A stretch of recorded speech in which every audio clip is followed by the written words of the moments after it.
Olá, que bom estar de volta aqui na sua companhia. A gente começa o programa de hoje fazendo um alerta para aquelas pessoas que adoram levar o seu cão para passear na praia. Dr. Silvio, no Espaço Pet, dá algumas orientações importantes. E no quadro Sob Medida, você vai ver o que a gestora esportiva orienta para quem ainda está começando a fazer atividade física. É uma aula e tanto você precisa acompanhar. Já no quadro Dica Segura, nós vamos falar sobre os perigos no volante para aquelas pessoas que tomam remédio controlado. Estes e outros assuntos você acompanha agora no programa referencial que já está no ar.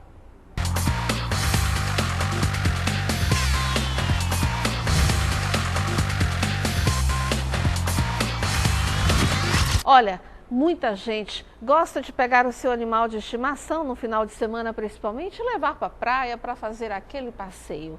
Pois bem, no Espaço Pet de hoje, Dr. Silvio faz um alerta sobre os cuidados que o dono do animal deve ter ao resolver levar ele para a praia. Presta atenção nesse bate-papo que eu tive com o Dr. Silvio.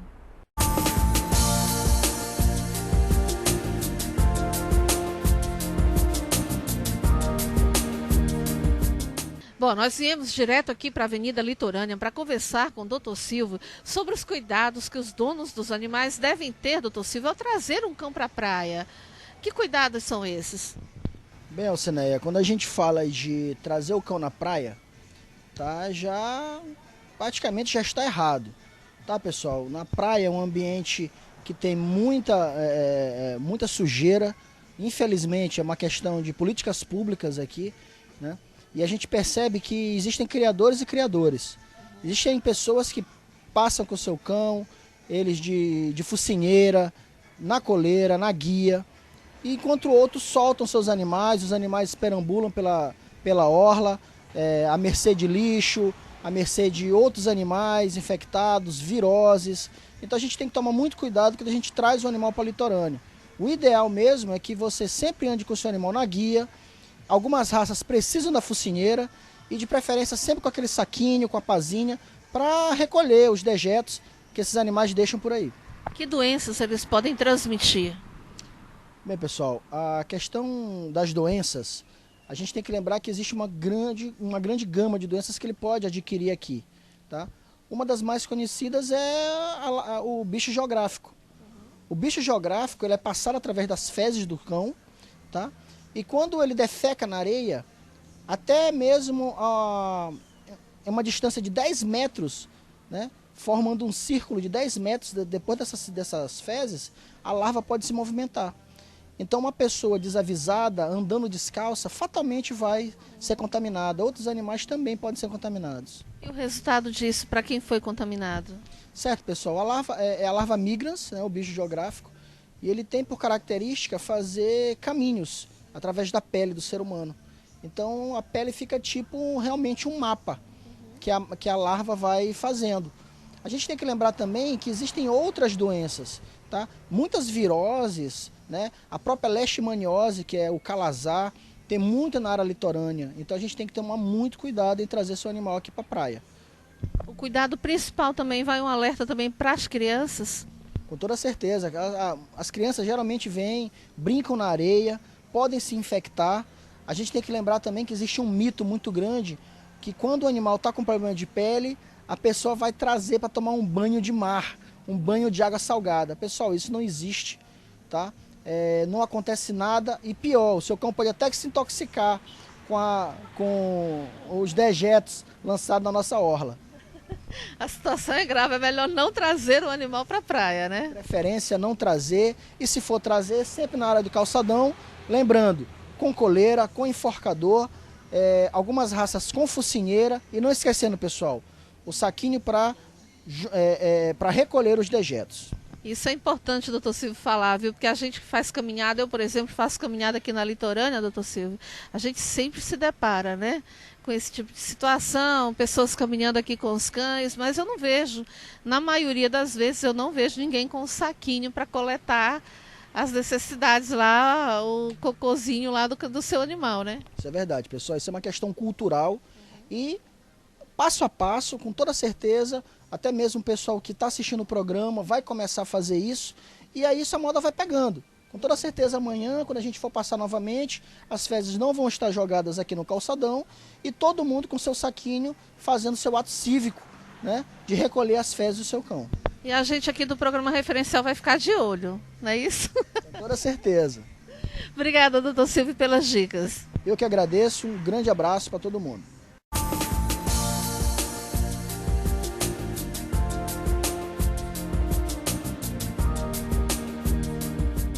Bom, e ainda falando sobre cuidados, que tal prestar atenção no alerta que o nosso amigo Neto faz no quadro Dica Segura para aquelas pessoas que tomam remédio controlado e que pegam o volante? Presta atenção.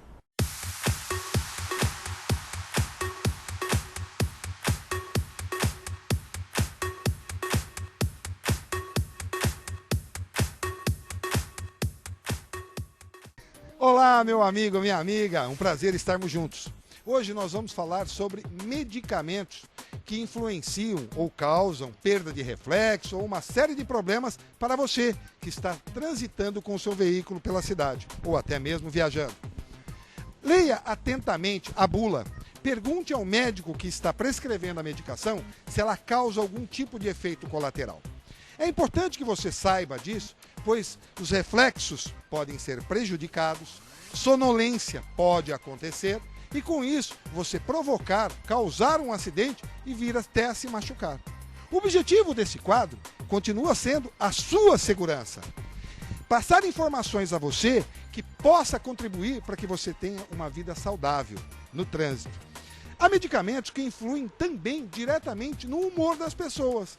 Isso pode causar irritação e com isso você também sair discutindo aleatoriamente no trânsito. Um dos medicamentos que causam isso são medicamentos típicos para emagrecimento. Você que às vezes está tomando algum medicamento como esse, tenha a tomar cuidado. Leia a bula atentamente. Veja o que pode estar acontecendo no seu organismo. Tenha uma vida saudável. Seja feliz. Eu quero te encontrar no trânsito, eu e você, mas de paz com a vida. Grande beijo para vocês e a gente se encontra no trânsito. Tchau!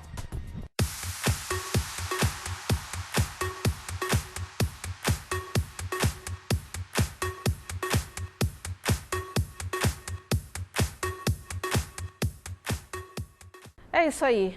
É importante ficar atento, para esses cuidados. E depois do intervalo, a gente volta com a última parte da entrevista com o pastor Vinci Barros sobre a unidade da Igreja Evangélica no Brasil, as suas denominações e divisões dentro da própria igreja. Não mude de canal, eu volto já já. O crescimento do número de evangélicos no Brasil vem tomando proporções gigantescas e, com isso, também os problemas que dividem a igreja. E é sobre este assunto que temos exibido aqui no programa referencial uma entrevista exclusiva com o pastor Vinci Barros. Essa série de entrevistas, ele fala sobre a unidade da igreja evangélica no Brasil, o grande número de denominações e também as divisões dentro da própria igreja. Acompanhe a última parte da entrevista.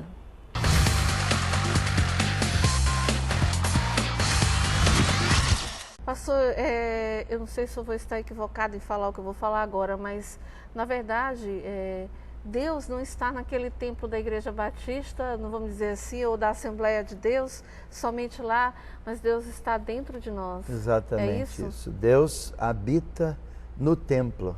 Nós somos templo e morada do Espírito Santo de Deus. Agora, só para que as pessoas também não me edificar. interpretem mal, isso não significa que eles não devam frequentar uma igreja. Eu creio que Deus está trabalhando. A palavra diz sobre a importância de nós reconhecermos tudo o que Deus está fazendo na igreja. E a luz, né? Na tua luz, vejo a luz. É o Salmo 36, 11. É muito importante a gente buscar essa luz, que é Cristo. A experiência com Cristo vai nos trazer mais revelações. Então, a gente tem que começar. Eu também comecei fazendo uma oração com toda a ignorância.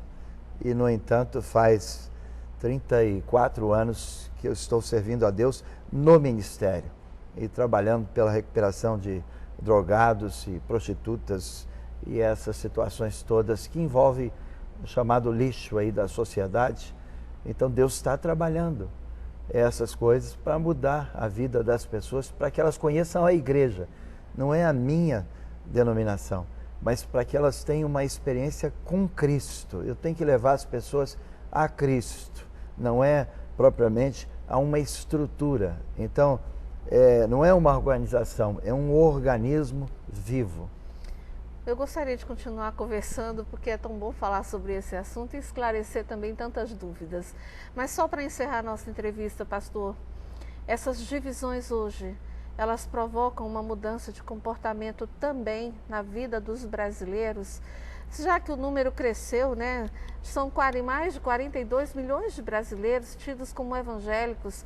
Esse crescimento, esse boom do povo evangélico não deveria já ter também influenciado na mudança de comportamento, ter, por exemplo, diminuído a questão da violência, né? É um dos fatores que contribui, a igreja contribui para isso.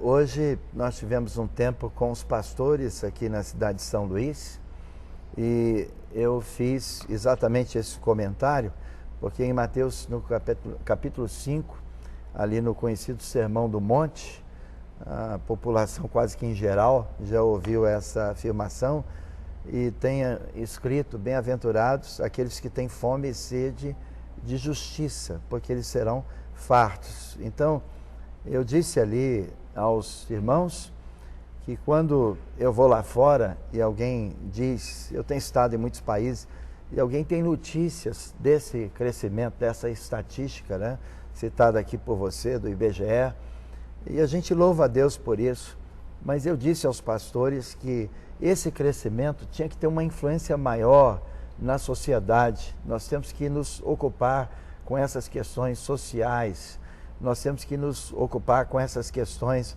da segurança, porque a igreja é um benefício, é um bem para a nação.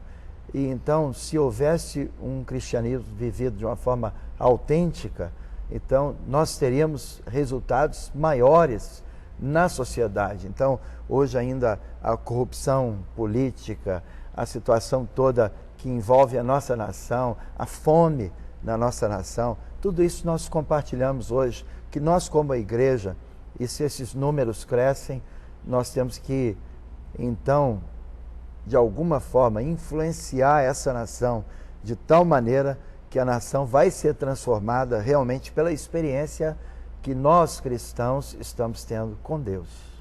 Muito obrigado, pastor, pela entrevista hoje, pela sua participação aqui no programa Referencial. Que Deus o abençoe, né? E que nós possamos estar refletindo de fato sobre esse bate-papo que a gente teve aqui. Muito obrigada. Eu agradeço a você e peço, eu venho de Vitória do Espírito Santo, e que essa palavra do Espírito Santo, de Deus, possa trazer clareza, revelação. Eu oro para que você realmente conheça essas coisas de Deus, o Deus genuíno, porque Ele pode transformar as nossas vidas. Muito obrigado, Neia. Obrigada, pastor. E boa viagem. Muito obrigado. Retorne à nossa cidade, Muito obrigado. Com mais tempo para a gente conversar muito mais aqui no programa. Muito obrigado. Muito obrigado. Bom, isso que o pastor Vince falou sobre a importância da igreja e a influência que ela pode ter no sentido de ajudar a diminuir a violência e tratar de outras questões sociais, é fundamental que seja realmente repensado pelos pastores em toda a São Luís, por exemplo, e em todo o Brasil. Agora, depois do intervalo, a gente volta com uma aula especial para aquelas pessoas que estão iniciando atividade física. É o instante só, você não pode perder essa aula, hein? Eu volto já já.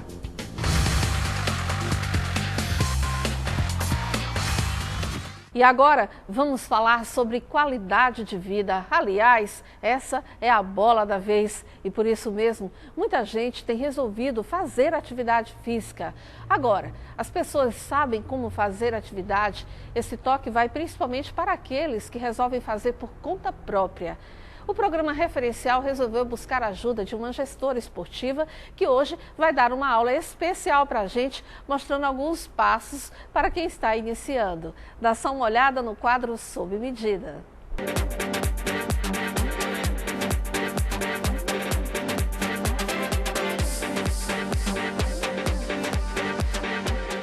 Bom, a nossa convidada para o quadro Sob Medida de hoje é a gestora esportiva Rosana Santini. Ela vai dar algumas explicações sobre o que de fato é atividade funcional, porque, Rosana, a gente tem dito aqui, tem mostrado e tem falado sobre esse assunto aqui, atividade funcional, mostrando para o nosso público. Mas eu já vi que você fez algumas observações como isso realmente funciona na prática, e eu gostaria que você passasse isso para as pessoas também.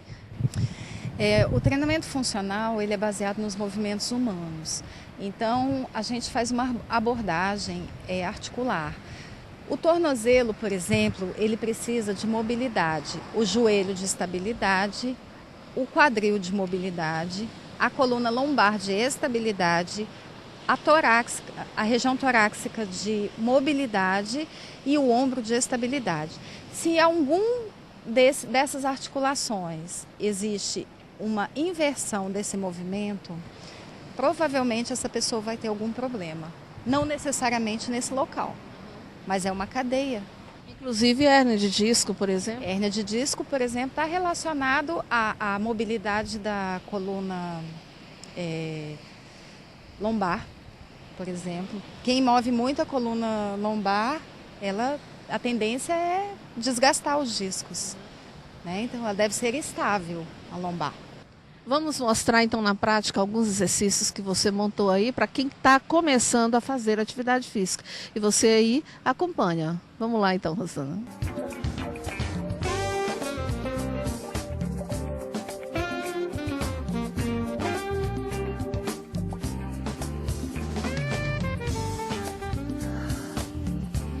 Bom, eu não vou fazer os exercícios porque eu quero que vocês aprendam da forma correta. Então a Rosana vai fazer e vai explicar para a gente cada um deles, ok?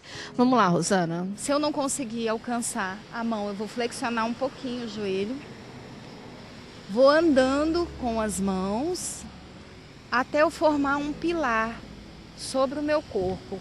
O meu punho deve estar alinhado com o cotovelo e com o ombro. E aí eu retorno, contraio o abdômen e retorno. Aí. Pronto. O próximo exercício, a gente vai fazer o avião. O avião trabalha glúteo e trabalha equilíbrio, além do encaixe das costas. Então eu vou me posicionar numa perna só, tanto faz começar por uma ou pela outra. Eu vou inclinar o tronco para frente, contrair o meu glúteo e segurar. Conto até 10. E retorno. O agachamento, ele pode ser feito de uma maneira muito simples. Eu preciso colocar o meu quadril para trás. Ao contrário do que as pessoas imaginam, que o joelho mexe, o joelho precisa de estabilidade, como a gente conversou lá no começo. Então, o meu quadril precisa ter mobilidade. É o quadril que vai para trás. Então, vamos lá, ó. Eu faço o encaixe das costas, contrai o abdômen e na hora que eu for descer, ó, bota o quadril para trás e retorna. De novo. E retorna. Quem tiver medo de descer, de se machucar, pode colocar uma cadeira aqui atrás. E aí vai ter um guia até aprender que o quadril deve se projetar para trás. Bom, esse exercício, o agachamento lateral, ele trabalha glúteos, pernas, parte interna das coxas, costas, a postura e ombro. Então a gente vai fazer o mesmo modelo do agachamento, colocando o quadril para trás. Abriu a perna, tá? Coloca o quadril para trás, ó, e desce. Retorna para o outro lado. Ó. Um aspecto importante é eu não deixar o pé sair do solo. Eu firmando o pé no solo, eu desenvolvo uma mobilidade de tornozelo, que é uma característica importante do movimento. Esses movimentos de solo que nós vamos trabalhar, eles vão ativar a musculatura profunda do abdômen, trabalhar a mobilidade do quadril e o encaixe das costas. Então a gente vai começar pelo abdômen, que é bem simples, todo mundo pode fazer, tá? Nós vamos começar deitando e colocando uma perna flexionada e a outra estendida. Então, posiciono minhas mãos na região lombar, deito e vou tirar meus cotovelos do solo. Ó, tirou, subiu um pouquinho e contrai o abdômen. Conta até 10 e retorna. Como vocês viram, foi uma aula que eu, inclusive, aprendi bastante, viu, Rosana? A gente tem tido todo um acompanhamento do personal, que é o Bel, fantástico também, tem feito um trabalho fantástico com a gente, mas é importante a gente falar sobre exercícios específicos, e foi o que você mostrou pra gente agora, e não é difícil, né? Não é difícil, basta que a pessoa tenha atenção e execute corretamente e tenha disciplina, tenha uma constância. Fazendo isso, com certeza o resultado vai aparecer. É isso aí, agora tem que ter disciplina também com a alimentação, né? Super importante a gente estar tocando nesse ponto, né? Porque as refeições devem ser pequenas porções, várias vezes ao dia. Isso é super importante, realmente. Olha, muito boa essa aula e tem gente que ainda resolve fazer atividade física sem orientação alguma. Olha o perigo, hein? É muito importante. Se você quiser mais dicas, mais informações, liga agora para o número da nossa produção que está aparecendo para você aí na tela ou manda um e-mail para programareferencial@hotmail.com. Infelizmente, o nosso tempo acabou, mas nós queremos agradecer a sua companhia. Fiquem com Deus e acompanhe agora os bastidores das gravações. Tchau e até o próximo programa, querendo Deus.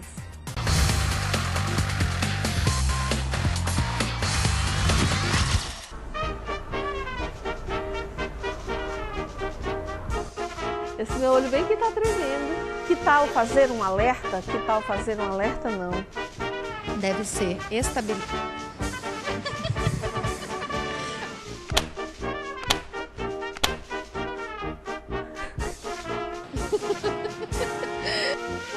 os índices apontam, desculpa, volta. No sentido da engravidada.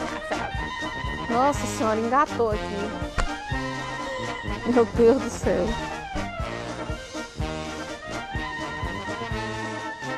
Vou pedir pra você.